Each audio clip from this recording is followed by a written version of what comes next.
Hey there, everybody. This is the Week 2 battle from the Stealth Eviolite League. Unfortunately, my audio from the battle did not actually get taken out, so we're going to be doing a post-commentary sort of deal with this. So we'll be watching the video together, and I'll probably comment on my stupidity at some point. Anyways, here we go.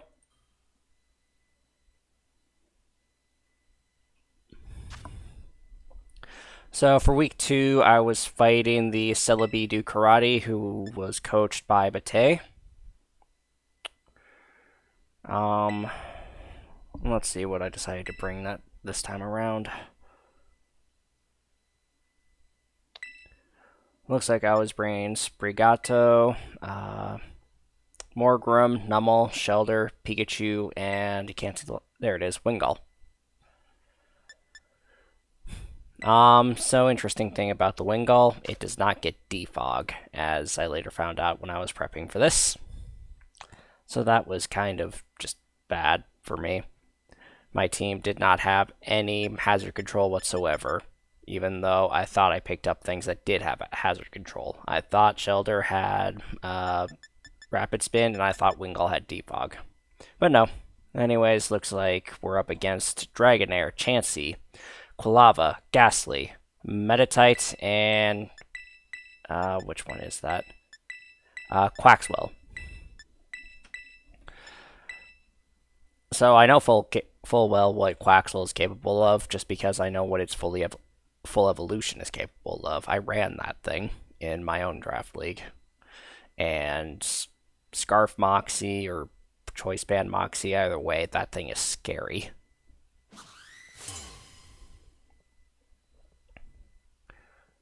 Alright, so let's go ahead and see what we started off with.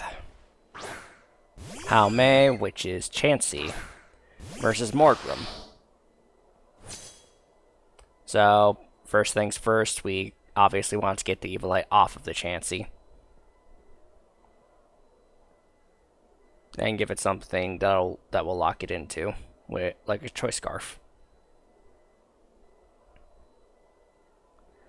I think I went with Choice Scarf just because we didn't want to run into the off chance that this thing was using Calm Mindset for some reason, and actually had an offensive presence in special attack. So Scarf seemed like the safer option. That's at least my guess. Now we have Eviolite, but unfortunately, what is it? Seismic Toss doesn't really care about Eviolite.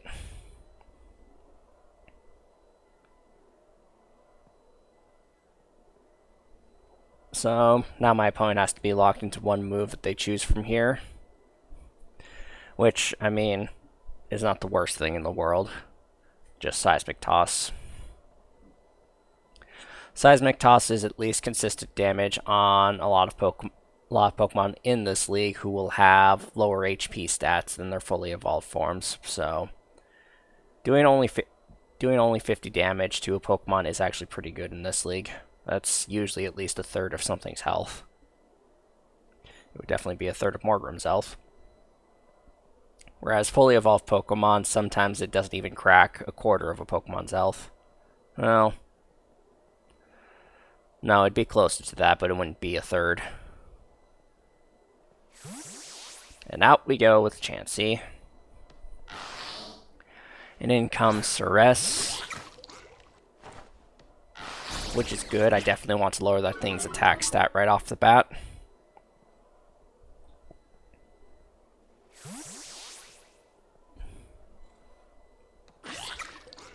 And let's see here. Quaxwell was the Terra captain for that team, so that means they could Terra into whatever they need to, which also means that Pikachu might not be super effective against it anymore. And I'm starting to remember parts of this battle now.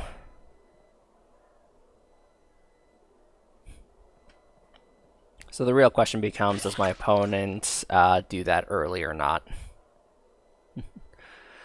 Thanks to the lowered stats, offensive stats, Pikachu should live at least one hit from this thing. So I think I thought it was safe enough to use Thunderbolt, because they I wouldn't expect them to Terra this early, but they do. And I believe this was Terra Ground, which means Thunderbolt became useless. We take a hit.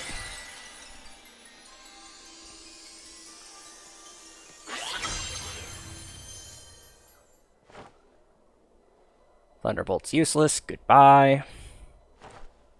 And here comes a Terra Blast of Ground, which I believe is probably a one-hit KO even with the lowered stat. Because Pikachu doesn't have defenses. Nope, Pikachu is a fully offensive Pokemon. And there's the Moxie, which becomes a problem, and Life Orb. So now we just need to send in something that's faster than this thing to force it out. It's ground typing, so I do have a couple of options. Morgrem should be faster, and so should Wingull. I don't... Yeah, Sprigatito is not, barely. But now we sent in our Wingull to try and hit this thing. Most likely they're going to be swapping out, though, because they don't want to take a water attack to the face. And Ground Terra is not useful against Wingull at all.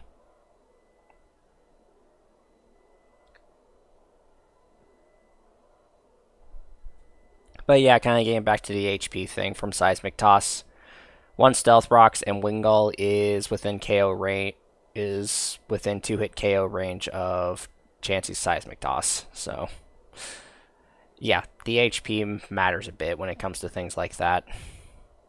Apparently my opponent is taking a while. But yeah, figured we'd force the switch, so knockoff coming into play here. Gonna get rid of the Eviolite on this thing. Oh no, we did Hydro Pump. Why did we hit Hydro Pump? We knew we forced it out. Oh well, U-turn. And that was a crit. That's what Eviolite does for you, folks.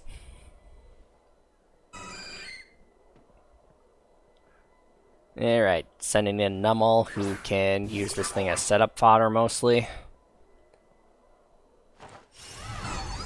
1 Seismic Toss.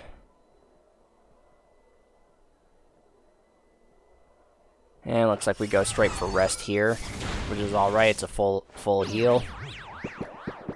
And then our next strategy is to Sleep Talk and hopefully get a stockpile going.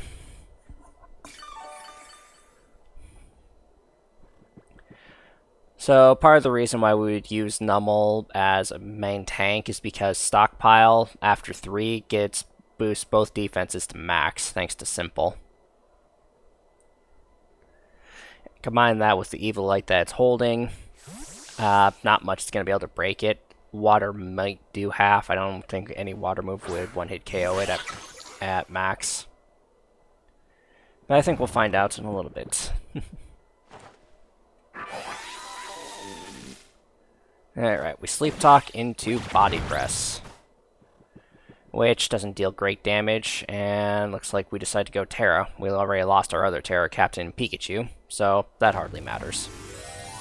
And my opponent would want to hit this thing with a Water-type move initially, so makes sense. We'll resist it, and continue and either dealing damage to this thing, or building up our defenses to deal even more damage.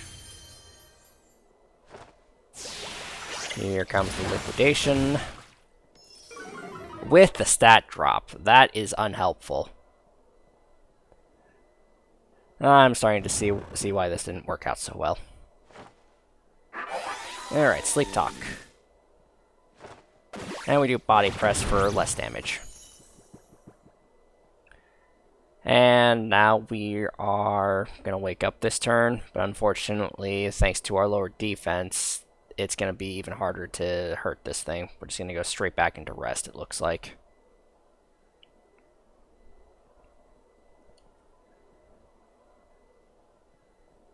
But yeah, with the defense drop, thanks to Liquidation, that hurt a ton. Simple goes both ways, unfortunately, so...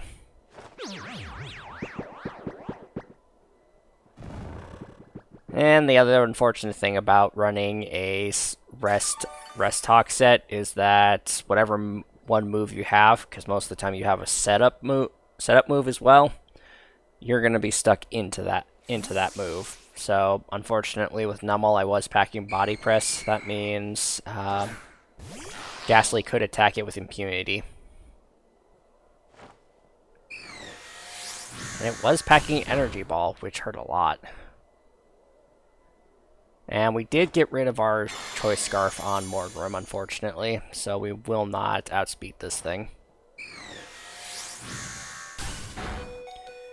But we did live that, and we can Parting Shot, save Morgrim for something else. Do another trick to get to... actually, no, we wouldn't want a trick, because at this point we had Eviolite on that thing.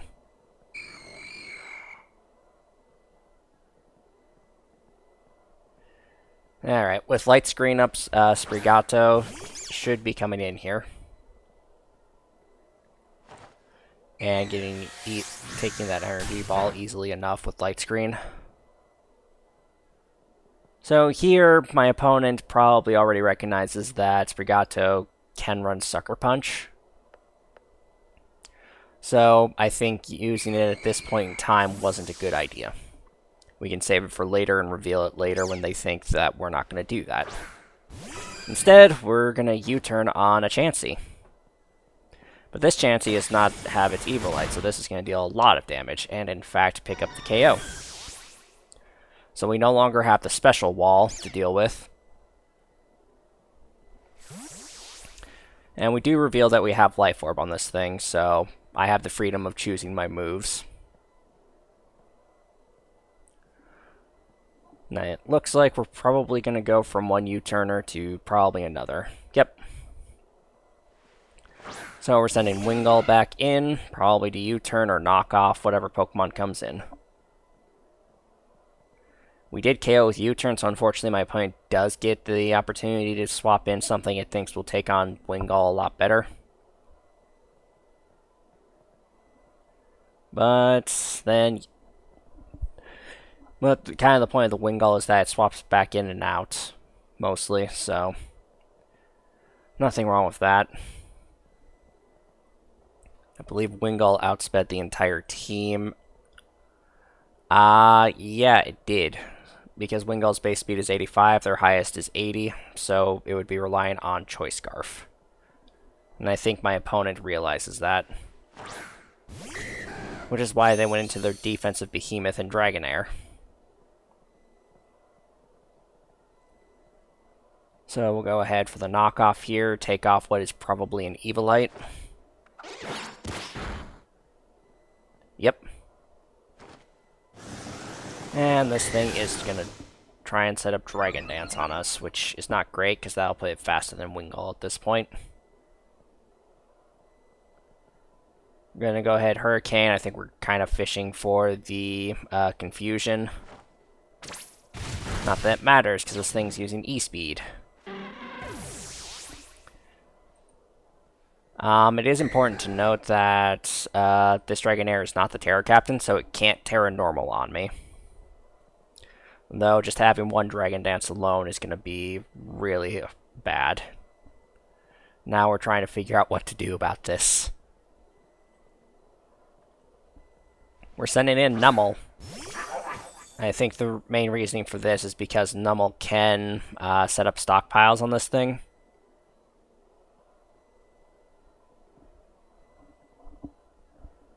And without Eviolite, this is going to start dealing less and less. And with our own Eviolite, Nummel takes those extreme speeds pretty easily.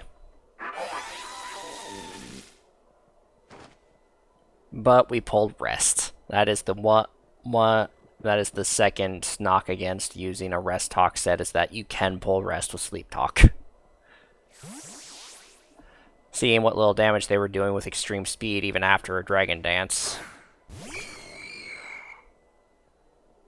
Alright, we're fast asleep. Sleep Talk again. And what do we pull? We pull Rest again. Granted, it doesn't really matter against this thing, since they swapped to the Ghastly. And I think at this point Numble's waking up, so we're just going to take the hit to the face. I think is the plan here. And we were going to rest, but apparently the Eviolite was not enough to save us from that.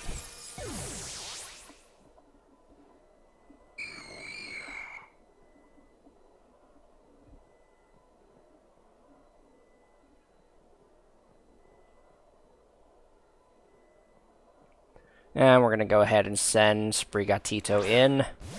So my opponent, I think the plan was to kind of lull my opponent into a false sense of security of me possibly not having Sucker Punch.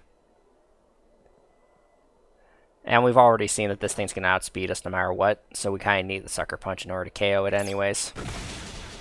We did pull off the KO with Sprigatito, which was really nice. Getting rid of that Ghastly was a huge help. But unfortunately, Numble was not capable of sweeping at this point since it got KO'd already.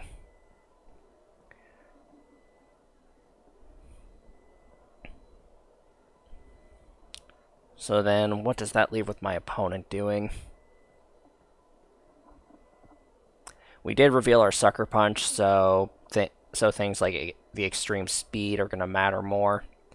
Can't just freely use Sucker Punch on the Dragonair. Not to mention that we don't want to do that anyways. We got a Play Rough that we can use instead, which would help us more. My opponent sure took a while in this battle, didn't they? Lots of thinking and critical analysis. That's typically not my playstyle. I don't usually take too long with the moves that I'm going to do. Stick to it and live with what you got. So without the Eviolite on this thing, it shouldn't live a Play Rough. But that also requires Sprigatito to live as well. And we were faster than it. Not only that, though, the Pluto lived. And they've seen Sucker Punch at this point, so they're not even going to bother trying to just outspeed me. They're going to just go straight for E-Speed here. That is the smartest decision my opponent can make here. Oh, we didn't even bother leaving Sprigatito in for that, which makes sense. Sprigatito is still very useful to me with its Protean. So swapping in Shelter to take the hit that it definitely can, thanks to its high defense.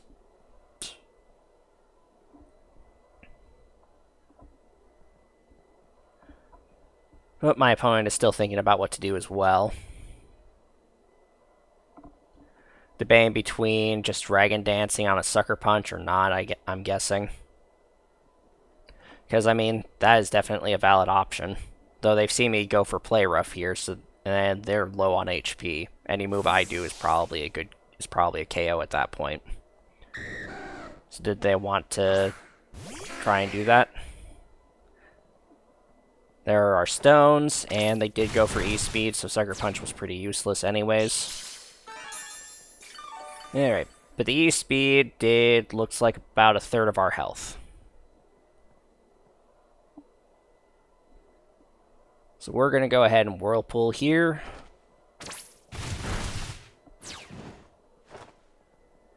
And we continue our trend of missing all these Whirlpools.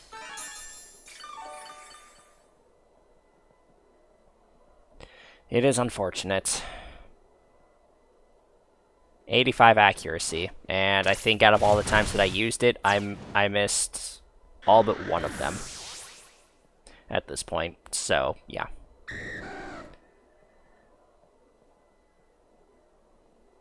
So now we've got Dragonair, and we do know that Dragonair is slower than Sprigato, but that was after its Dragon Dance. Or before its Dragon Dance. Now it's faster, so... And it has E-Speed. So unfortunately, we did end up handing this to my opponent. Ugh. And I will say that after this battle, I did make a couple of trades to my team because we are still missing those entry hazard removals, and I think the Stealth Rocks really hurt me here a lot. So we'll go ahead and go with that. Did end up being 04 for me, but that's alright.